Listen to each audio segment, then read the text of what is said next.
আব্বা আব্বা তোমার চুলগুলি মানে দিন দিন পাকি যাচ্ছে। বাউরে মাথা চুল টেনশনে পাকে। মোর ফির কুড়ে চুল পাকে। তুই তোর বাপের উঠলো খাস দেশ ঘুরে বেড়াস, তোর বীর কোন টেনশনে মাথার চুল পাকে? ওই সাদিয়ার মেয়ে এক ক্লাসে পড়ি তো, ওই সাদিয়ার বাবা আছে না, সাদিয়া কোন বাদিন বেলা বিয়ে দিয়ে দিয়েছে, এয়ারে টেনশন।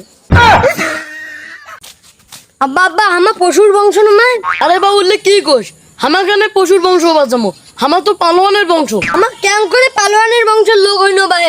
মোর দাদি কয় বানরের বাচ্চা, মোর বোন কয় কুত্তের বাচ্চা, মোর ভাই কয় ছাগলের বাচ্চা, তোমার নিজে কোন গাধার বাচ্চা, তাহলে আমার কিসের বংশের লোক?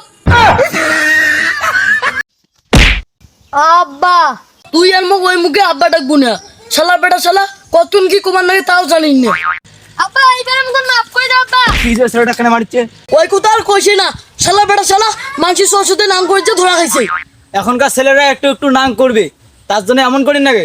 করবে করবে, তাই বলে তোর বাড়ির সাথে শালা বেটা গাড়ো দুইটা মারে।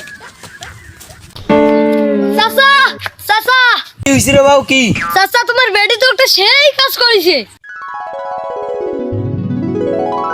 আমি জানতাম আমার মেয়ে একদিন ভালো কাজ করবে, আমার মুখ উজ্জ্বল করবে। তা কি এমন ভালো কাজ করছে বাবা? চাচা তোমার মেয়ে তো পাট খেতে ধরা পড়ছে, লোকজন ধরে বিয়ে দিয়ে দিছে।